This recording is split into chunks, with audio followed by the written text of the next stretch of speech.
pressure is on when you have a solid background because all these little messy flyaways that I normally embrace are like extra exposed, but it's okay. Hey guys, what's up? Welcome back to my channel. Today's video is going to be all about my favorites from 2016. As I was going through my like 1.5 million drawers and pulling out products, I was realizing that a lot of the products were from the ride or die tag video that I did. So I kind of wanted to mix it up a bit. Don't get me wrong, these are still like true hardcore favorites from 2016, but I didn't want this to basically be ride or die tag video like repeated again. So if you guys didn't catch that one, I will go ahead and link it down below and right here or right here, whichever way it pops up.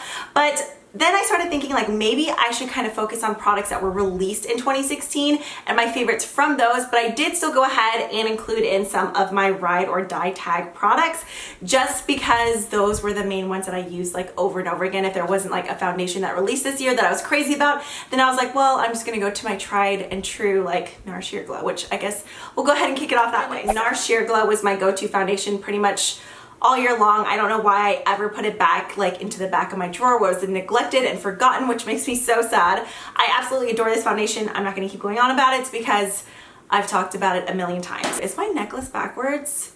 In the viewfinder it's right, but over here it's like, I guess that's flipped from the camera. Plus in real life I'm thinking like, well then if the person in front of me was reading it, then it would be backwards. It's D for Dana or your dad. Does anybody else do that? Like Laura, my friend, I love to drive her nuts and like tell her perverted jokes about her dad. Things that make people cringe, I enjoy for whatever reason, like making people uncomfortable. Moving on, okay, this is another product that I talked about so much, but this was a product that I discovered this year. I'm not sure if this product has been around for years and years, but I just came across it this year. It's the VDL Lumi Layer Primer. If you're really into like hydrating, dewy primers that like make your skin look plump, this is the one for you. It's not like a pore blurring primer by any means. It just makes your skin look so glowy and plump and just delicious. I love it. It gives this really nice pearlescent glow. It is a Korean brand, but I will find it and link it down below for you guys. One other primer, I'm not even sure if this is actually sold as like a primer or just kind of like a universal glowy product.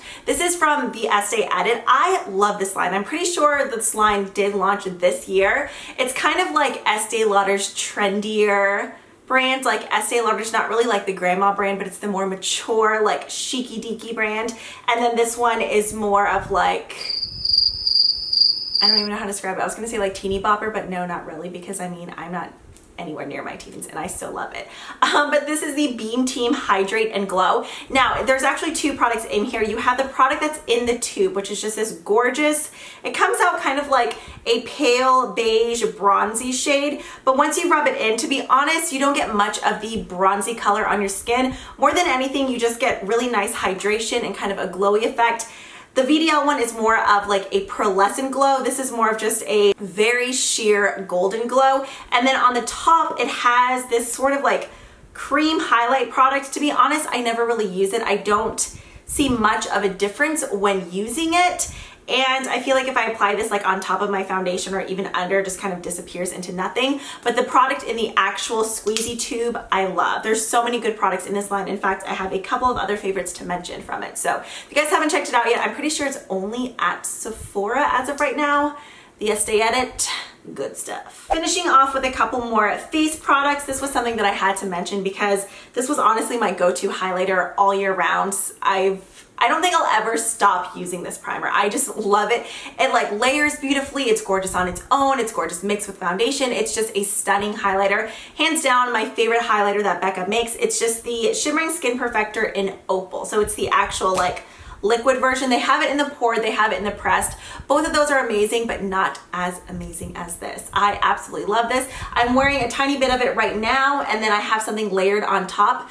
But if you want more of like a boosted metallic highlight look, you could use this and then Opal on top. This mix with the Champagne Pop Powder is also amazing. I think I've tried or at least sampled every single one of the liquid perfectors. This is absolutely my favorite. It's stunning. I'm not sure if it was a holiday exclusive. I'll have to check. I know Sephora does still sell mini versions of this, but there's normally like a trio version as well, where it's like Opal, Pearl, and then I think maybe Moonstone. Okay, and then for concealers, I'm pretty sure this was in every single person's 2016 favorites. When I first tried it, I wasn't crazy about it, and then I realized I really had to moisturize under my eyes to use this. If you have like the slightest bit of dryness, I feel like it definitely picks up.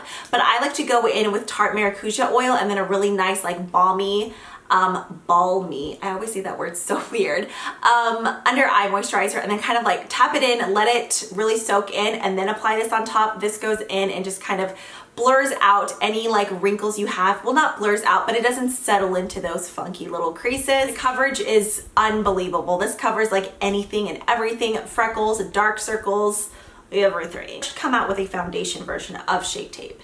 That would be a good seller. Now moving on to a powder highlighter. This one is from Laura Geller. I love Laura Geller. I say this in pretty much like every other video. I think it's definitely an underrated brand when it comes to like face products. This is the Baked Color and Contour Sunset Glow. So inside you have a bronzer, a highlighter, and then a blush. I believe the blush is Tropic Hues, and then this one is Vanilla. This is such a gorgeous, more of a natural highlighter. It definitely still has a sheen to it, but it's nothing like Champagne Pop or Opal where it's like a metallic highlighter. Such a gorgeous product. This whole compact is amazing.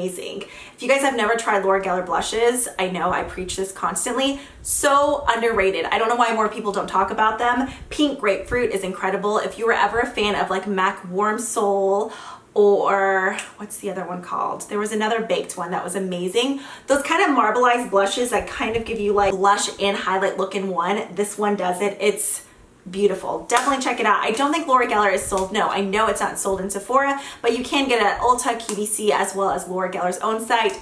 Definitely a product to check out. This is the BECCA Aqua Luminous Perfecting Foundation. I always forget the name. The foundation in my shade, it's pretty for just an everyday natural look, but I love taking a deeper shade. This one is in tan, and I use this as a liquid bronzer. It melts right into the skin, blends out beautifully, especially like on your hairline and down your jawline. Just gives this gorgeous, like healthy bronze look without being too cool toned or too warm. When you go too warm, it just doesn't even look like a contour. It just looks like, you know, like the Oompa Loompa effect. Sometimes if you go too cool, at least on me, you end up looking like you were like sucker punched in the face. I remember when I first got the Kat Von D Shade and Light palette, I went a bit heavy-handed. My husband was like, you look like you have a giant dirty bruise on the side of your face. So the color of this is perfect. I realize this isn't gonna work for everyone, but if you're kind of like light to medium like myself and you're looking for a really like easy blendable bronzer, I would definitely recommend checking this one out. I don't always set it. Sometimes I'll just go on top with like a really light layer of translucent powder, but I never really have to go with like a deeper bronzer on top just because it is pretty pigmented if you just go in with a beauty blender and buff it out. The very final face product I have, this is the Coty Airspun Loose Face Powder. I felt like I definitely had to mention this. It would be a crime not to, just because I use it in pretty much every tutorial. I know I have been so bad about getting tutorials up, but now I think earlier whenever I was filming, I was having to film like in weird spots, but I have this other table now, so I think it'll be easier to do. So I'm gonna be better about it this year. But this is the best under eye setting powder. Honestly, even like all over your face. The only thing is, and it does have a very strong like powdery grandma smell, but it does dissipate so you're not like left smelling like that all day. But it's so affordable. This huge thing costs, I think, $6.99, $5.99. It's under $8 for sure, but it's for sure. Why did I enunciate that like that? Just always make sure that I get the translucent extra coverage. I've had this for well over a year now. I think powders are usually good, right? I hope so. I mean, it still smells the same. Now moving on to eyeshadows. This one I know for a fact has been in at least like 500 people's 2016 favorites. This is the Anastasia Modern Renaissance palette. I don't own too many of her palettes. I know she recently had a collab, the Mario palette. What was the one before that? I can't even remember, but I've heard lots of people say some of the collab palettes are very similar shade-wise. I'm not sure because I don't own them, but this one I had to get. I absolutely love it. If you are a warm-toned person, this is your palette. It's stunning. It's amazing because it's a palette that you really don't have to go into any other palettes or single shadows for. Sometimes you get a palette and it's like everything's there, but you're missing like a good brow bone color or a good like warm matte crease color. This has everything. I love that there's so many matte shades. This one here, Red Ochre, is one of my favorites. Raw Sienna, Burnt Orange. You can go in with like a really smoky, dramatic look or something more everyday if you were to stay like over here on this end. So pigmented, so blendable. They're amazing. This is hands down the best Anastasia palette ever. If you're a fan of warm tones and you don't own this already, stop what you're doing and go get it right now. You will have zero regrets. There's a reason it's in everyone's favorites. it's that good. Speaking of kind of warm shimmery shadows, this was hands down my favorite ColourPop shadow of the year. They released this in 2015, I think, in the tie-dye collection, and then they re-released it. This is ColourPop's Summer Lovin. Now that they have it back on the site, I bought 2 more just in case they ever discontinue it. It is so good. There's so much shimmer in it. It's kind of like a rose gold coppery base, but then there's like this silver shimmer blended into it. It's amazing. If you love rose gold shadows and something with a really nice like high metallic finish, this one is amazing. Plus it's $5. Like there's not a reason not to try it. It's so good. This was like the year of metallic shadows for me. Some other favorites, these are from ESTEE Edit. They are the metallishadow cream and powder. I have several of them, but my favorite is without a doubt, where are you? Solar Eclipse. So if you've never seen these before, they come in these really cute pots, kind of similar to the Dose of Color ones. I don't own those, but I'm pretty sure those came, Dose of Colors, or is it Dose of Color?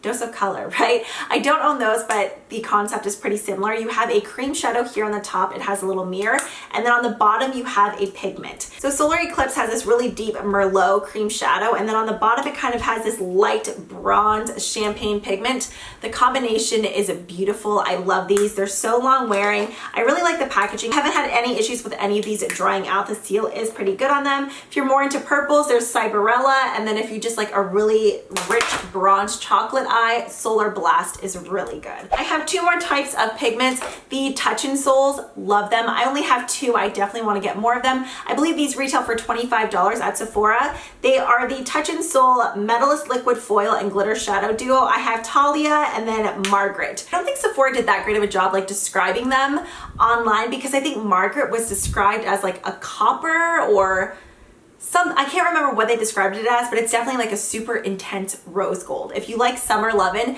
this is basically Summer Lovin' on crack. Like it's so just in your face. It's amazing and beautiful. I love it. And then Talia, I was kind of surprised that I got this one because it said silver online, but then I was like, okay, they didn't describe Margaret that well, so I wonder how this one will be.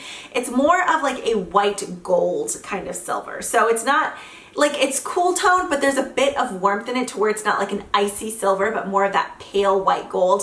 They're amazing. So if you're into metallic shadows, I would definitely check these out. If you haven't seen them before, it's like a cream doe foot on one side. So you apply a thin layer of this, and then right on top, you go in with a pigment while the cream shadow is still tacky. These last all day. You just can't go in too thick. If you go in with like a thick layer, then it'll chunk off in one big piece. But if you go in nice and thin, it lasts all day. So then the pigment side has this like rubber ended spatula, and you just kind of push it right on top of the cream shadow. These are amazing. I love them. The very final eyeshadow product I have are INGIOT pigments. I realize that these have been around forever, but I really didn't start using them until this year. One of my absolute favorites is shade 119. It's kind of like a pink champagne mauve type of color. It really depends how the light hits it, because they definitely have like this duochrome effect. If you're into quite a few lip products. In fact, before we get into those, I wanted to mention the Benefit brow line. I loved pretty much everything from that launch except for the brow conditioning primer or brow conditioning serum. I can't remember. It was one of those things. I hated it. It did absolutely nothing for me. It basically felt like water on my brows, but then it made my brows really crunchy. I tried it for a month straight and I didn't notice any difference, so I was like, okay, this is pointless. But the Ka-Brow, the Goof Proof Brow Pencil, and then the Precisely My Brow, which is in my drawer right now, all of those are amazing. If you like more of like a thicker tip, that sounds so dirty, but that has more of like, not a waxy formula, but something that kind of like is easier to create the hair-like strokes. Precisely My Brow, I feel like you have to go in really, really light-handed. If you can't do that, you just feel like you're like a heavier-handed person, Goof Proof is really nice because you can still create those really nice feathery strokes. It has this like angled tip, but it's like a softer pencil, so it just kind of like glides right on. It does have a spoolie on the other end. Benefit killed it with this brow line. Loved everything except for the primer. This year I feel like so many brands released like liquid lipsticks, matte lips, metallic lips. Obviously ColourPop Ultra Matte Lips will forever be one of my favorites. I did an entire video talking about my top lip products from ColourPop. That was like between lippy sticks, lip liners, and the actual Ultra Matte Lips. The only thing is ColourPop releases new colors like every other day, so that probably needs to be updated sometime soon. But some other products that I love this year that launched, these are a newer I don't know if this is like a newer color range or if they were just like revamping the packaging. These are the Makeup Forever High Precision Lip Pencils. They sent over a ton of these kind of like rosy mauve deeper nude shades, which those are like my go-to favorite colors. I absolutely love the formula of these. I think they're waterproof, aren't they? I feel like they are because they last on the lips all day long. Half the time I'll just go in with this and I may take like a clear gloss with me or something really sheer or like similar in shade. It stays on my lips all day. Absolutely love them. I honestly prefer wooden lip liner pencils over the retractable ones. Sometimes retractable lip pencils just seem like they smudge easier, so I love these. Some other nudish type of lip liners that launched were from Bare Minerals. These are the Gen Nude lip liners. The one that I have on right now is, I believe, On Point. Yeah, I have On Point on, and then on top I applied some of this guy here. This is the MARC JACOBS. I am all over the place. I apologize. I'll have swatches of these for you. But once again, these are wooden pencils. You can see though, these are huge. And then right on top, I just applied the Lamarck Lip Cream in Hot Cocoa. Hot Cocoa Fawn on me, Fawn for me, Fawn for you, Fawn over you. What is it called? One of those shades. And then Slow Burn are some of my favorites. If you're into liquid lips but you can't handle anything dry, these are the way to go. The only thing is they're not quite as long wearing. Kind of one of the benefits of the drier formulas, they tend to stay in place longer, whereas these ones that feel a bit more hydrating on the lips, they don't ever fully dry down, but the color is amazing if you like these deeper type of brown toned nudes. Really comfortable formula. They are on the pricier side, but the packaging is so pretty. I love it. Final product. I know, I feel like I've been talking for 12 years and I feel like I could talk about a million other products. These are the NARS Velvet Lip Glide. Very similar, like formula-wise, to the MARC JACOBS Lamarck creams. They're something that stays kind of more, not fully like wet, but like they don't ever really fully dry down either. They do transfer, but they're so richly pigmented. It's just a true liquid lipstick. It's just not like a matte liquid lipstick. So my favorite shade in this is hands down Bound. It kind of feels slightly whipped on the lips, but it doesn't just like sit right on top of your lips either. So whenever I wear these, I always like to go in with a matching lip liner underneath. That way I know once this fades off, I still have color underneath. Another one is Aria. I was gonna say Aria, but it's definitely Aria. This is a deeper brown shade. I love this like in the winter, like right meow. I know it's super brown, but it's so pretty. And then Bound is absolutely stunning. I feel like Bound is one of those colors that looks good on everyone just because it's like the perfect type of like dusty rose mauve shade. Those were all of my favorites from 2016. I hope you guys enjoyed this video. If you did, be sure to hit that thumbs up button and don't forget to share your favorites with me down below. I always love interacting with you guys in the comments. As always, thank you guys so much for watching and I will see you in the next one. Bye.